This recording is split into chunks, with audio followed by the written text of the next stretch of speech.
மேடையில் வீட்டிற்கும் கட்சித் தலைவர்கள், நாடாளுமன்ற உறுப்பினர்களுக்கும், அரங்கில் வீட்டிற்கும் அரசியல்வாதிகள், மக்கள், ஆர்வலர் ஆகியோருக்கும் எனது காலை வணக்கங்கள். முதலில் நாங்கள் அடிப்படையான புவிசார் அரசியல் யதார்த்தங்கள் சிலவற்றை பார்க்க வேண்டியிருக்கிறது. அதன்பின் தொகுத்து ஈழத்தமிழர்களின் இனப்பிரச்சினைக்கான தீர்வில் இந்தியாவின் வகிபாகத்தை நாங்கள் இறுதியாக பார்க்கலாம். முதலாவது புவிசார் அரசியல் யதார்த்தம். எல்லா தேசிய இனப்பிரச்சினைகளும் சாராம்சத்தில் அனைத்துலக பிரச்சினைகளே. அவற்றுக்கு அனைத்துலக தீர்வுதான் உண்டு. இரண்டாவது புவிசார் அரசியல் யதார்த்தம். இலங்கை தீவு இந்தியாவின் செல்வாக்கு மண்டலத்துக்குள் காணப்படுகிறது. ஸ்பியர் ஆஃப் இன்ஃப்ளூயன்ஸ் என்று அரசியலியலில் கூறுவார்கள். செல்வாக்கு மண்டலத்துக்குள் காணப்படுகிறது. மூன்றாவது அரசியல் யதார்த்தம், ஒரு சிறிய தேசிய இனத்தின், அரசற்ற தேசிய இனத்தின் விடுதலைக்கான இறுதி தீர்வை பக்கத்தில் இருக்கும் ஒரு பெரிய அரசுதான் இறுதியிலும் இறுதியாக தீர்மானிக்கிறது என்பது ஓர் உலகளாவிய அனுபவம்.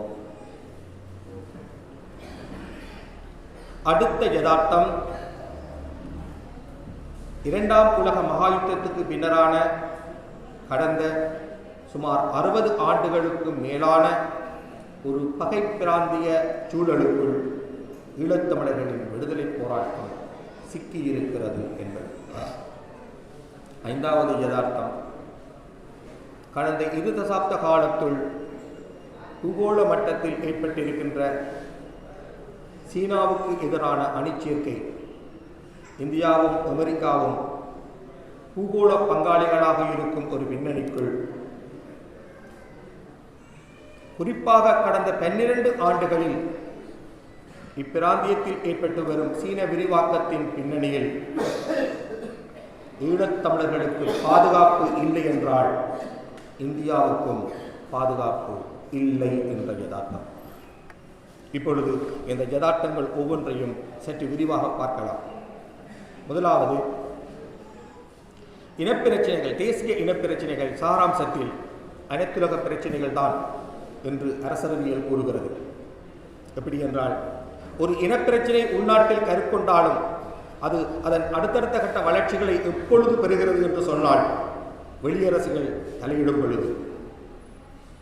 இனப்பிரச்சனை யுத்தம் என்ற வடிவத்தை எப்பொழுது அடைகிறது என்று சொன்னால் வெளியரசுகள் போராடும் தரப்புக்கும் ஒடுக்கும் அரசுக்கும் ஆயுதங்களையும் ஏனைய வளங்களையும் கொடுக்கும் பொழுது. உள்ளுக்குள் இருந்து அகதிகள் எல்லை கடக்கும் பொழுது அது சர்வதேசமயப்படுகிறது. வெளியிலிருந்து ஆயுதங்கள் உள்ளே வரும் பொழுது அது சர்வதேசமயப்படுகிறது. பேச்சுவார்த்தைகள் வெளி அரங்குகளில் நடக்கும் பொழுது அது சர்வதேசமயப்படுகிறது. இராணுவ தீர்வுக்கு வெளியிலிருந்து தளவாடங்கள் உள்ளே வரும் பொழுது அது அரசியல்மயப்படுகிறது. எனவே ஓர் இனப்பிரச்சினைக்கு இறுதி தீர்வு சர்வதேச தீர்வுதான்.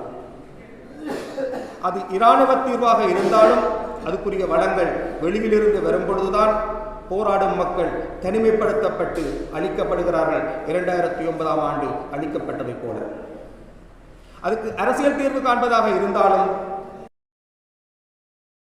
இன்றி திம்பிவில் தொடங்கி ஒஸ்லோ வரை, ஜெனீவா வரையிலுமான அனைத்துலக பங்களிப்பு இன்றி அதற்கு தீர்வு காண முடியாது. இது முதலாவது யதார்த்தம். இரண்டாவது யதார்த்தம், திருநாவுக்கரசுவின் வார்த்தைகளில் சொன்னால், ஈழத்தமிழர்களுக்கு அனைத்துலகம் எனப்படுவது இந்தியாதான். அவர் இதை சொன்னது ரணில் விக்ரமசிங்கா 2005ஆம் ஆண்டு தேர்தலில் தோற்கடிக்கப்படலாம் என்ற ஊகங்கள் உருவாகி கொண்டிருந்த ஒரு காலகட்டத்தில் தமிழ் தேசிய தொலைக்காட்சி நிலவரம் நிகழ்ச்சிக்கு வழங்கிய ஒரு நேர்காணலில் சொன்னார், ஈழத்தமிழர்களுக்கு அனைத்துலகம் என்பது இந்தியாதான் என்று. ஆம், அரசறிவியல் வார்த்தைகளில் சொன்னால் ஸ்பியர் ஆஃப் இன்ஃப்ளூயன்ஸ் என்று சொல்லுவார்கள், செல்வாக்கு மண்டலம். ஒரு பெரிய அரசில் அருகருகே இருக்கும் குட்டி அரசுகள் எப்பொழுதும் அந்த பெரிய அரசின் செல்வாக்கு மண்டலத்துக்குள் வருகின்றன. ஆக பிந்திய உதாரணம் உக்ரைன். ரஷ்யாவின் செல்வாக்கு மண்டலத்தை மீறி உக்ரைனால் சிந்திக்க முடியவில்லை, கிரிமியாவாலும் சிந்திக்க முடியவில்லை. ரஷ்யாவின் அந்த இன்ஃப்ளூயன்ஸை தாண்டி சிந்திக்க உக்ரைனால் முடியவில்லை. அதை தாண்டி நேட்டோவில் உக்ரைன் இணைய முற்பட்ட பொழுது ரஷ்யா ஒரு போரை காட்டி பயமுறுத்துகிறது. இதைவிட உலகம் முழுவதுமே இந்த செல்வாக்கு மண்டலங்களை நாங்கள் பார்க்கலாம். ஆங்கிலத்தில் வெவ்வேறு பெயர்களில் இந்த செல்வாக்கு மண்டலங்கள் அழைக்கப்படுகின்றன. அமெரிக்காவின் செல்வாக்கை மீறி லத்தீன் அமெரிக்க நாடுகள் முடிவெடுப்பது கடினம். கியூபாவுக்கு இருக்கும் வரையறை அத்தகையது. லத்தீன் அமெரிக்காவில் கடந்த தசாப்தங்களில் நடந்த கம்யூனிஸ்ட் போராட்டங்கள் பெரும்பாலானவற்றின் முடிவுகளை அமெரிக்காவின் செல்வாக்கு மண்டலம் தான் தீர்மானித்தது. சீனாவை மீறி திபெத்தியர்கள் சிந்திப்பது கடினம். ஏனென்றால் அது சீனாவின் செல்வாக்கு மண்டலத்துக்குள் வரும் ஒரு நாடு. இது காஷ்மீருக்கும் பொருந்தும். இந்தியாவை மீறி சிந்திப்பது கடினம். இந்தியா நினைத்தால் பிரிக்கலாம் என்பதற்கு பங்களாதேஷ் ஒரு உதாரணம். ஏனென்றால் அது இந்தியாவின் செல்வாக்கு மண்டலத்துக்குள் வரும் ஒரு பகுதி. பலுச்சிஸ்தானிலும் அதுதான் நிலைமை. பாகிஸ்தானின் செல்வாக்கு மண்டலத்தை மீறி சிந்திப்பதில் இருக்கும் வரையறைகள் உலகம் முழுவதும் இது பொருந்தும். ஒரு பெரிய நாட்டின் செல்வாக்கு மண்டலத்தை மீறி சிந்திப்பதில் இருக்கும் அடிப்படையான வரையறைகள் இது இலங்கை தீவுக்கும் பொருந்தும். இலங்கை தீவில் இருக்கும் இலங்கை அரசுக்கும் பொருந்தும், தமிழ் முஸ்லிம் சமூகங்களுக்கும் பொருந்தும். இலங்கை தீவில் இருக்கும் 3 தேசிய இனங்களுக்கும் இது பொருந்தும். இந்தியாவின் செல்வாக்கு வலயத்தை மீறி சிந்திப்பதில் இருக்கும் வரையறைகள் இந்தியாவுக்கும் இலங்கைக்கும் இடையிலான புவிசார் அரசியலின் அடிப்படையே ஆங்கிலத்தில் கூறுவார்கள் ஜியோகிராபிக்கல் ப்ராக்சிமிட்டி என்று. புவிசார் அருகாமைதான். இந்தியாவுக்கு அருகே இருப்பதான புவிசார் அருகாமைதான் இலங்கை இனப்பிரச்சினை அதன் அடுத்தடுத்த கட்ட வளர்ச்சிகளை அடைவதற்கு காரணம். இந்த புவிசார் அருகாமை என்பதுதான் ஈழத்தமிழர்களின் புவிசார் அரசியலின் அடிப்படையும் கூட. இந்த புவிசார் அருகாமையின் பிரகாரம் தான் இந்தியா இனப்பிரச்சினைக்குள் தலையிட்டது. ஈழத்தமிழர்கள் இந்தியாவை காந்தி தேசமாகவும் தாயகமாகவும் தொப்புள் கொடி உறவு என்றும் வர்ணிக்கும் நிலைமைகள் இந்த புவிசார் அருகாமையின் அடிப்படையில் ஏற்பட்டவைதான். கடலால் பிரிக்கப்பட்டிருக்கும் தமிழகம் இனத்தால், மொழியால், பண்பாட்டால் ஈழத்தமிழர்களோடு பிணைக்கப்பட்டிருக்கிறது. ஒரு முறை ஒரு ராஜதந்திரி சொன்னார், இந்த புவிசார் அருகாமை என்பது உங்களுக்கு மட்டுமல்ல சிங்களவர்களுக்கும் பொருந்தும் தானே என்று. உண்மை, முழு இலங்கை தீவுக்கும் அது பொருந்தும், இந்தியாவுக்கும் எங்களுக்கும் இடையிலான அந்த புவிசார் அருகாமை. ஆனால் சிங்கள மக்களை விட விசேஷமாக எங்களுக்கு ஒன்று இருக்கிறது, தமிழகம். தமிழகத்துக்கும் எங்களுக்கும் இடையில் இருக்கும் அருகாமை பண்பாட்டு ரீதியிலானது, மொழி ரீதியிலானது, அறம் சார்ந்தது. தமிழகத்தில் இருக்கும் கட்சிகள் தங்கள் கட்சி நலன்களுக்காக எங்களை பயன்படுத்தும். தமிழக அரசு ஒரு ஒன்றிய அரசின் சமஷ்டி கட்டமைப்பு, அரை சமஷ்டி கட்டமைப்பு என்ற அடிப்படையில் எங்களுக்கு உதவுவதில் அவர்களுக்கு வரையறைகள் இருக்கும். ஆனால் தமிழகத்தில் எங்களுக்காக தீக்குளித்தார்களே, அவர்கள் யாரும் எண்ணெய் குதங்களுக்காக தீக்குளிக்கவில்லை. அவர்கள் யாரும் கொழும்பின் மேற்கு முனையமா கிழக்கு முனையமா என்று கேட்டு தீக்குளிக்கவில்லை. அவர்கள் யாரும் பலாலி விமான நிலையத்தை திறக்கப் போகிறாயா இல்லையா என்று கேட்டு தீக்குளிக்கவில்லை. அவர்கள் யாரும் காங்கேசன்துறைக்கும் காரைக்காலுக்கும் படகை விடப் போகிறாயா இல்லையா என்று கேட்டு தீக்குளிக்கவில்லை. அவர்கள் ஈழத்தமிழர்களுக்கு ஒன்று என்றதும் ஏதோ நடக்கிறது என்றதும் கொதித்து எழுந்து தீக்குளித்தார்கள். எனவே ஈழத்தமிழர்களுக்கும் தமிழக மக்களுக்கும் இடையிலான அந்த உண்மையான அன்பு, அந்த இனம் சார் கனெக்டிவிட்டி, இதுதான். இந்த கனெக்டிவிட்டியை தான் இந்தியா ஈழத்தமிழர்களின் விவகாரத்தில் தலையிடுவதற்கு பயன்படுத்தியது. இங்கேதான் ஈழத்தமிழர்கள் இந்தியாவை நோக்கி பார்ப்பதில் ஏற்படும் அடிப்படையான பார்வை சிக்கல்கள் ஏற்பட்டன. ஈழத்தமிழர்கள் இந்திய பேரரசை தமிழகத்துக்கூடாக பார்க்கிறார்கள். தமிழகத்துக்கும் தங்களுக்கும் இடையிலான இனமான பண்பாட்டு பிணைப்பு கூடாக பார்க்கிறார்கள். ஆனால் இந்திய பேரரசு ஈழத்தமிழர்களை தன்னுடைய பேரரசு நிலங்களின் அடிப்படையில் தான் பார்க்கிறது. இந்தியாவை ஈழத்தமிழர்கள் தமிழகத்துக்கூடாக, இந்தியாவின் அறநெறிக்கூடாக, இந்தியாவின் பண்பாட்டுக்கூடாகவே பார்த்தார்கள். ஒரு பேரரசாக பார்க்கவில்லை. தொப்புள் கொடி உறவு என்று அழைத்தார்கள். அவர்கள் இந்தியாவை ஒரு பேரரசு என்ற ஒரு படிமத்துக்குள்ளால் அணுகாமல் ஒரு பண்பாட்டு பெருநிலம் என்ற படிமத்துக்குள்ளால் அணுகினார்கள். இந்தியா எங்களுக்கு தந்த மகத்தான ஆளுமைகள், ஆன்மீக ஆளுமைகள், காந்தி, விவேகானந்தர், ராமகிருஷ்ணர், சாரதா தேவியார், ரமணர், நேரு, நேதாஜி, பெரியார், அம்பேத்கர், இப்படிப்பட்ட ஆளுமைகளுக்குள்ளால் தான் ஈழத்தமிழர்கள் இந்தியாவை பார்த்தார்கள். ஐபிகேவுக்கு முன்பு, இந்திய அமைதி காக்கும் படை வருவதற்கு முன்பு ஈழத்தமிழர்களுடைய எல்லா வீடுகளிலும் காந்தி, நேரு, விவேகானந்தர், நேதாஜி, ரமண மகரிஷி போன்றோரின் படங்கள் இருந்தன. ஐபிகே வெளியேறியதோடு அந்த படங்கள் இல்லாமல் போய்விட்டன. இந்தியா இன்றைக்கு ஈழத்தமிழர்களுக்கு சுமார் 40,000 வீடுகளை கட்டிக் கொடுத்திருக்கிறது. இந்த வீடுகள் எதிலுமே இந்திய தலைவர்களின் படங்கள் கிடையாது. ஈழத்தமிழர்கள் இந்தியாவை அதன் பண்பாட்டு அம்சங்களுக்கூடாகவே பார்த்தார்கள். உலகத்தின் மிகப்பெரிய ஜனநாயகம் ஒரு சிறிய தேசிய இனத்தின் விடுதலைக்கு உதவும் என்று பார்த்தார்கள். ஆனால் இந்தியா ஈழத்தமிழர்களை பேரரசு நிலங்களுக்கூடாகவே அணுகியது. அரசுக்கும் இடையிலான கட்டமைப்பு சார் உறவுகளுக்கூடாகவே அணுகியது. கொழும்பில் இருக்கும் அரசை பணிக வைப்பதற்கு ஈழப் போராட்டத்தை ஒரு கருவியாக கையாண்டது. கொழும்பில் இருக்கும் அரசு பணிந்து வந்ததும் இந்திய இலங்கை உடன்படிக்கையை எழுதியது. ஒரு பண்பாட்டு பெருநிலமாக ஈழத்தமிழர்கள் இந்தியாவை உருவகித்து வைத்திருந்தார்கள். ஆனால் இந்திய இலங்கை உடன்படிக்கை அந்த பிம்பத்தை நொறுக்கியது. அது ஒரு பேரரசு என்ற நிலைக்கு அந்த பிம்பத்தை மாற்றியது. இங்கிருந்துதான் இந்தியாவுக்கும் ஈழத்தமிழர்களுக்குமான உறப்பில் கசப்புகளும் முட்கற்பிதங்களும் காயங்களும் ஏற்பட்டன. 2 தரப்புமே ரத்தம் சிந்தி இருக்கிறது. 2 தரப்புக்குமே காயங்கள் உண்டு, ஆறா காயங்கள் உண்டு. இவ்வாறாக இந்தியாவின் செல்வாக்கு மண்டலத்துக்குள் இலங்கை தீவு வந்த காரணத்தால் இந்தியாவுக்கும் இலங்கைக்கும் இடையிலான புவிசார் அருகாமை என்ற அடிப்படையில் இந்தியா இனப்பிரச்சனையில் தலையிட்டது. இது 2ஆம் கட்டம். 2வது யதார்த்தம். 3வது பக்கத்து பேரரசுதான் ஒரு தேசிய இன விடுதலை போராட்டத்தின் இறுதி முடிவை இறுதியாக தீர்மானிக்கிறது.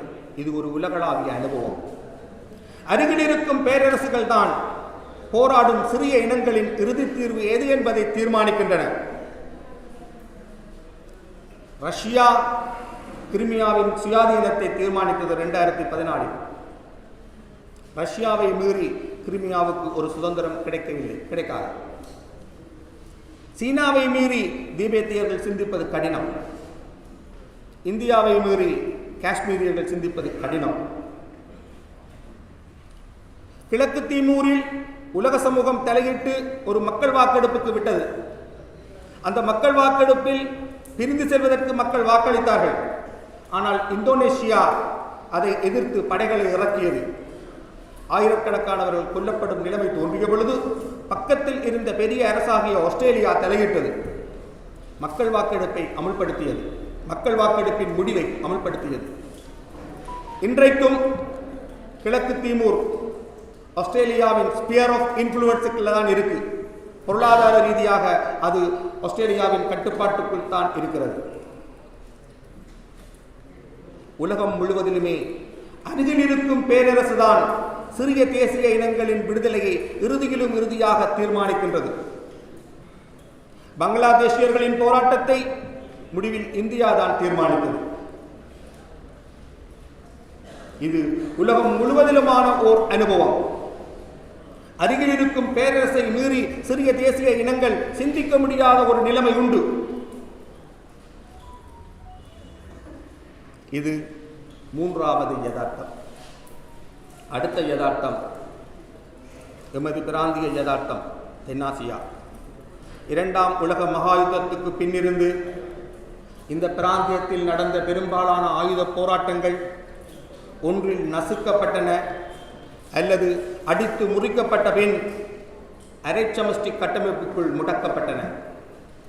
ஒரு நீண்ட பட்டியலை காட்ட முடியும்.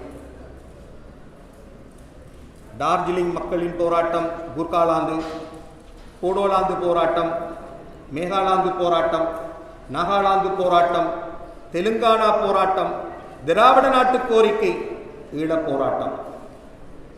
இந்த போராட்டங்கள் எல்லாவற்றினதும் இறுதி முடிவை இந்திய பேரரசை தீர்மானித்திருக்கிறது. மட்டுமல்ல, சீக்கியர்களின் போராட்டம் நசுக்கப்பட்டிருக்கிறது. மாலதீவுகளில் ஒரு சதிப்புரட்சி தோற்கடிக்கப்பட்டது. இலங்கை தீவில் ஜேவிபியின் 2 கிளர்ச்சிகள் ஒடுக்கப்பட்டிருக்கின்றன. இது போராடும் இனங்களின் புதைகுழியாக காணப்படும் ஒரு பிராந்தியம். 60 ஆண்டுகளுக்கு மேலான பகை பிராந்திய சூழலுக்குள் ஈழத்தமிழர்களின் அரசியல் சிக்குண்டிருக்கிறது. ஈழப் போராட்டத்தின் இறுதி முடிவும் அப்படித்தான் அமைந்தது.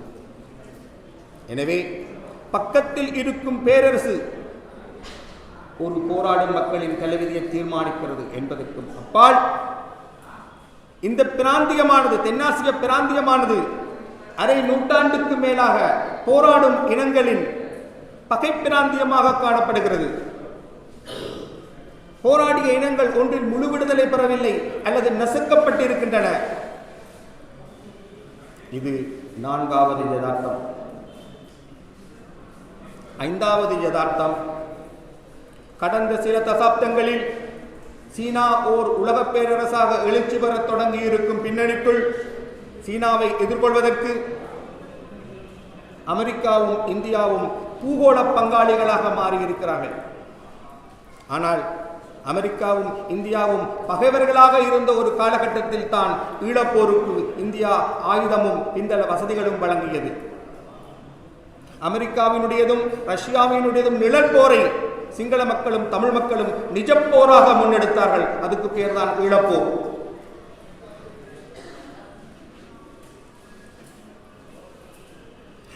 இப்பொழுது அமெரிக்காவும் இந்தியாவும் பூகோள பங்காளிகள். இந்த பிராந்தியத்தில் அமெரிக்கா இந்தியாவை சார்ந்திருக்கிறது. உலக அளவில் சீனாவை எதிர்கொள்ள இந்தியா அமெரிக்காவை சார்ந்திருக்கிறது. கெடுபிடி போரின் முடிவுக்கு பின்னரான உலக பரப்பில் அமெரிக்கா தலைமையிலான மேற்குலகம் வழங்கிய தீர்வுகள், போராடும் இனங்களுக்கு வழங்கிய தீர்வுகளை பார்ப்போமாக இருந்தால், ஒன்றில் தனிநாடு, பொதுசன வாக்கெடுப்பு அல்லது குர்திஷ் மக்களுக்கு கொடுத்தது போல சுயாட்சி பிரதேசங்கள். கிழக்கு தீமூரில் பொதுசன வாக்கெடுப்பு, சூடானில் பொதுசன வாக்கெடுப்பு, கிழக்கு ஐரோப்பாவில் கொசோவா, மொண்டினிக்ரோ போன்ற நாடுகளுக்கு விடுதலை, அதை நேட்டோ விரிவாக்கம் என்றும் அழைப்பதுண்டு. இன்றைக்கு உக்ரைன் விஷயம் அதுதான், நேட்டோ விரிவாக்கம். ஸ்காட்லாந்து மக்களுக்கு பொதுசன வாக்கெடுப்பு, கியூபெக் மக்களுக்கு பொதுசன வாக்கெடுப்பு. இவ்வாறாக உலகம் முழுவதிலும் கெடுபிடிப்போருக்கு பின்னரான சூழலை குறிப்பாக அவதானிப்போமாக இருந்தால், மேற்கு நாடுகள் வழங்கிய தீர்வுகள் அனைத்தும் செழிப்பானவை, பருமனால் பெரியவை. ஆனால் இந்து சமுத்திர பிராந்தியத்தில் கடந்த அரை நூற்றாண்டுக்கு மேலாக இந்தியா வழங்கி இருக்கக்கூடிய தீர்வுகளின் பருமன் சிறிது. இதில் பங்களாதேஷ் ஒரு விதிவிலக்கு. அதுகூட இந்திய பேரரசு தனக்கு அருகில் இருக்கும் பாகிஸ்தானை பலவீனப்படுத்துவதற்காக உடைத்தது. அதுக்கு பேர் தான் பங்களாதேஷ் விடுதலை. எனவே இப்போது இருக்கும் பூகோள புவிசார் அரசியல் யதார்த்தங்களின்படி இந்தியா ஈழத்தமிழர்களுக்கு தரக்கூடிய தீர்வின் பருமன் ஒப்பீட்டளவில் சிறியது. மேற்கு நாடுகள் தரக்கூடிய தீர்வின் பருமன் ஒப்பீட்டளவில் பெரியது. ஆனால் மேற்கு நாடுகளுக்கு தலைமை தாங்கும் அமெரிக்காவும் இந்தியாவும் பூகோள பங்காளிகளாக இருப்பது ஈழத்தமிழர்களுக்கு ஒரு அடிப்படையான பலம். இந்தியாவை மீறி இந்த பிராந்தியத்தில் ஒரு தீர்வை தருவதற்கு வேறு எந்த வழிவல்லரசும் வராது என்பது கடந்த சுமார் 30 ஆண்டுகளில் நிரூபிக்கப்பட்டிருக்கிறது. இந்திய தலையீடு முதல் கட்டம் 89ஆம் ஆண்டு ஒப்பந்தம் வரையிலும் வருகிறது. பிறகு ராஜீவ்காந்தி படுகொலை. அதன் பின்னிருந்து ஈழப் போராட்டம் பெருமளவுக்கு மேற்கை நோக்கி திரும்பியது. அங்கிருந்து தொடங்கி இன்று வரையிலும் 2 கட்ட மேற்கு நாடுகளின் தலையீடுகள். முதற்கட்ட தலையீடு நோர்வே தலைமையிலான சமாதான முயற்சிகள். அது 4ஆம் கட்ட ஈழப்போரில் முடிகிறது. அடுத்த கட்ட தலையீடு 2009க்கு பின்னரான ஜெனீவா மைய அரசியல். இந்த 2 கட்டங்களின் போதும் மேற்கு நாடுகள் இந்தியாவை மீறி ஒரு தீர்வை தருவதில் இருக்கும் வரையறைகளை ஈழத்தமிழர்கள் கற்றுக்கொண்டார்கள். எனவே இப்பொழுது உங்களுக்கு ஒரு தெளிவான படம் கிடைக்கிறது. இந்தியாவை மீறி எந்த வெளியரசும் இனப்பிரச்சனையில் தலையிடாது. தலையிட்டாலும் அடிப்படையான வரையறைகள் இருக்கும். அதே சமயம் மேற்கு நாடுகள் போராடும் இனங்களுக்கு தரக்கூடிய தீர்வு என்பது இந்தியா தரக்கூடிய தீர்வை விடவும் பருமனில் அதிகமானது. எனவே ஈழத்தமிழர்கள் இந்தியாவையும் மேற்கு நாடுகளையும் ஒரு சேர கையாள வேண்டும். இந்தியாவுக்கு ஊடாகவும் மேற்கு நாடுகளை கையாள வேண்டும். அதேவேளை மேற்கு நாடுகளையும் தனியாக கையாள வேண்டும். பிராந்திய வல்லரசையும் உலகப் பேரரசையும் ஒரு சேர கையாள்வதன் மூலம்தான் ஈழத்தமிழர்கள் உச்சமான தீர்வை பெறலாம். இந்தியாவுக்கும் ஈழத்தமிழர்களுக்கும் இடையே கசப்பான ஓர் இறந்த காலம் உண்டு. ஆனால் இறந்த காலத்தை கிண்டிக் கொண்டிருப்போமாக இருந்தால் நாங்கள் புதைகுழிகளைத்தான் கிண்டிக் கொண்டிருப்போம். பிணங்களையும் எலும்புகளையும் தான் வெளியில் எடுப்போம். நாங்கள் அடுத்த கட்டத்துக்கு போக வேண்டுமாக இருந்தால் டிரான்ஸ்ஃபர்மேஷனுக்கு தயாராக இருக்க வேண்டும். உருமாற்றம். நாங்கள் ஒரு ஆயுத போராட்டத்தை கடந்து வந்த மக்கள். யாரும் புனிதரில்லை. எல்லா வண்ணாத்து பூச்சிகளும் முன்பொரு காலம் பஸ்குட்டிகளாக இருந்தவைதான். யாருமே வண்ணாத்து பூச்சிகளாக பிறக்கவில்லை. ஈழத்தமிழர்கள் டிரான்ஸ்ஃபர்மேஷனுக்கு தயாராக இருக்க வேண்டும். தென்னாப்பிரிக்காவுக்கு நேரில் போய் பார்த்தால் தெரியும். அங்கே தென்னாப்பிரிக்கர்களுக்கு பொருளாதார விடுதலை இன்னும் கிடைக்கவில்லை. கற்பின மக்களுக்கு அரசியல் விடுதலை தான் கிடைத்திருக்கிறது. ஆனால் மண்டேலா தன்னை சிறையில் வைத்து வதைத்த வெள்ளையர்களை பழிவாங்க வெளிக்கட்டிருந்தால் இப்படி ஒரு நிலைமை வந்திருக்காது. இப்படி ஒரு நிலைமையும் வந்திருக்காது. ஈழத்தமிழர்கள் இறந்த காலத்தை கடந்து வர வேண்டும். தன் மீது அணுக்குண்டு வீசி லட்சக்கணக்கானவர்களை கொன்ற அமெரிக்காவோடு ஜப்பான் ஏற்படுத்திக் கொண்டுள்ள உறவு. 2ஆம் உலக மகா யுத்தத்தின் பின் ஜப்பான் ஒரு தொழில்நுட்ப பேரரசாக எழுச்சி பெற்றிருக்கிறது. எப்படி? தனது மக்களை அணுக்குண்டு வீசி அழித்த அமெரிக்காவோடு ஜப்பான் எவ்வாறான ஒரு அணுகுமுறைக்கு போனது? ஈழத்தமிழர்கள் கற்றுக்கொள்ள வேண்டும். ஒரு டிரான்ஸ்ஃபர்மேஷனுக்கு நாங்கள் தயாராக வேண்டும். ஒரு உருமாற்றத்துக்கு உரிய தலைமைகள் எங்கள் மத்தியில் உருவாக வேண்டும். ஒரு தலைமை அல்ல, பல இணைத்தலைமைகள் வர வேண்டும். டிரான்ஸ்ஃபர்மேஷனுக்குரிய ஒரு உருமாற்றத்துக்குரிய மகத்தான தலைமைகள் எங்களுக்கு வேண்டும். அவ்வாறான தலைமைகள் வரும் பொழுது கடந்த காலத்தின் கசப்புக்களை மறந்து ஒரு புதிய கட்டத்துக்குள் பிரவேசிக்க முடியும். இலங்கை தீவில் 2 போராடும் மக்களை சமாதானம் செய்ய வெளிக்கிட்டு 2 பேருக்குமே நண்பனாக வெளிக்கிட்டு முடிவில் இந்தியா 2 பேருக்குமே எதிரியாக மாறியது. 89ஆம் ஆண்டு அப்போதிருந்த ஜனாதிபதி பிரேமதாசவும் விடுதலை புலிகள் இயக்கமும் இந்திய அமைதி காக்கும் படையை வெளியே போ என்று கூறின. ஒரு பேரரசை பொறுத்தவரை அவமானகரமான வெளியேற்றம் அது. 89ஆம் ஆண்டு அவ்வாறு இந்திய பேரரசை வெளியே போ என்று கேட்ட மக்கள் மத்தியில் இருந்து மறுபடியும் கலெக்டிவாக 11 நாடாளுமன்ற உறுப்பினர்களை கொண்ட ஒரு கோரிக்கையை வைத்திருக்கிறது. இந்த கோரிக்கையை இந்தியா எப்படி பார்க்க போகிறது? அந்த கோரிக்கை தொடர்பில் தனிப்பட்ட முறையில் எனக்கு கேள்விகள் உண்டு. அதை தனியாக கதைத்துக் கொள்ளலாம். ஆனால் தமிழ் தேசிய பரப்பில் இருக்கும் எல்லா கட்சிகளுமே இந்தியாவை என்கேஜ் பண்ண வேண்டும் என்பதில் ஒரே நிலைப்பாட்டை கொண்டிருக்கின்றன. கட்சி பூசல்களால் தான் இப்படி பிரிந்து நிற்கின்றோம். இந்தியாவை எப்படி என்கேஜ் பண்ணுவது? நான் முன் குறிப்பிட்ட அந்த ஜதார்த்தங்கள் அனைத்தையும் தொகுத்து கற்றுக்கொண்டு, அது ஜதார்த்தம், அது என்னுடைய தனிப்பட்ட விருப்பம் அல்ல. இன்றைக்கு நீங்கள் மாஸ்கோட வந்திருக்கிறீர்கள், ஏன்? அது ஒரு ஜதார்த்தம். நான் மாஸ்க் அணிய மாட்டேன் என்று நீங்கள் சொல்ல முடியாது. சொன்னால் நோய் தொற்றுக்கு இலக்காகி விடுவீர்கள். எல்லாத்தையும் வீட்டுக்குள்ளே இருக்க வேண்டியான், வெளியில் வரையலாது. ஒரு சமூக உடை உடாட்டத்துக்கு போக முடியாது. நாங்கள் மாஸ்க் அணிவது ஒரு யதார்த்தம், அது ஒரு பூவோட யதார்த்தம். அப்படித்தான் நான் குறிப்பிட்டவை அனைத்தும் யாருடையதும் தனிப்பட்ட விருப்பங்கள் அல்ல, புவிசார் அரசியல் யதார்த்தங்கள், வரலாற்று யதார்த்தங்கள். அந்த யதார்த்தங்களில் இருந்து ஈழத்தமிழர்கள் கற்றுக்கொள்ள வேண்டும். ஒரு உருமாற்றத்துக்குரிய தலைமைகள் வெளிவர வேண்டும், மேலெழ வேண்டும். மசுக்குட்டிகள் வண்ணாத்தி பூச்சிகளாக சரகசைக்க வேண்டும். இப்பொழுது ஒரு கூட்டு கோரிக்கை முன்வைக்கப்பட்டிருக்கிறது. அந்த கூட்டு கோரிக்கையில் எனக்கு கேள்விகள் உண்டு. ஈழத்தமிழர்கள் வெளியரசுகளை நோக்கி முன்வைக்கும் கோரிக்கைகள் உச்சமானவைகளாக இருக்க வேண்டும் என்பது என்னுடைய நிலைப்பாடு. ஆனால் இப்பொழுது ஒரு கூட்டு கோரிக்கை வைக்கப்பட்டிருக்கிறது. இந்தியாவை நோக்கி என்கேஜ் பண்ணுவதற்கான ஒரு வழி திறக்கப்பட்டிருக்கிறது. 89ஆம் ஆண்டு இலங்கை அரசாங்கத்தோடு சேர்ந்து IPKF வெளியே போ என்று சொன்ன ஒரு தரப்பிலிருந்து 6 கட்சிகள் இணைந்து அவ்வாறு ஒரு கோரிக்கையை முன்வைத்திருக்கின்றன.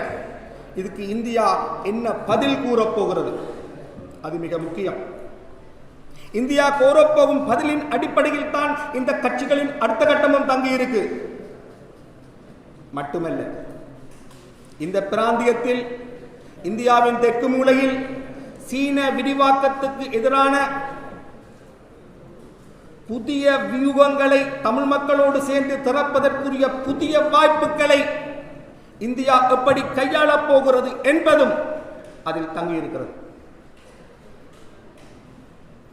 இந்தியாவை உலகின் மிகப்பெரிய ஜனநாயகமாக பார்த்து, காந்தி தேசமாக பார்த்து ஈழத்தமிழர்கள் தங்கள் நம்பிக்கைகளை முதலாம் கட்ட ஈழப்போரின் போது முதலீடு செய்தார்கள். ஆனால் இந்தியா ஒரு பேரரசாக தன்னை நிரூபித்த பொழுது ஈழத்தமிழர்களுக்கும் இந்தியாவுக்கும் இடையிலான உறவு நொறுங்கி போனது. இப்பொழுது மறுபடியும் ஒரு கூட்டு கோரிக்கை முன்வைக்கப்பட்டிருக்கிறது. இப்பொழுது பந்து இந்தியாவின் பக்கம். பந்து இந்தியாவின் பக்கம். இந்த கூட்டு கோரிக்கையை இந்தியா எப்படி கையாளப் போகிறது என்பதுதான் இந்த பிராந்தியத்தின் அடுத்த கட்டமாக இருக்கும். இந்தியா ஈழத்தமிழர்கள் முதலாம் கட்ட ஈழப்போரில் அதை எப்படி பார்த்தார்களோ, அந்த பண்பாட்டு பெருநிலம், உலகின் மிகப்பெரிய ஜனநாயகம் என்ற அடிப்படையில் ஒரு சிறிய தேசிய இனத்தின் கூட்டுரிமையை அங்கீகரிக்கப் போகிறதா, அல்லது மறுபடியும் பேரரச நிலங்களின் அடிப்படையில் அரசுக்கும் இடையிலான உறவுகளின் அடிப்படையில் இந்த விவகாரத்தை அணுகப் போகிறதா என்ற கேள்விக்கான விடையை எதிர்காலம் வழங்கும். நன்றி.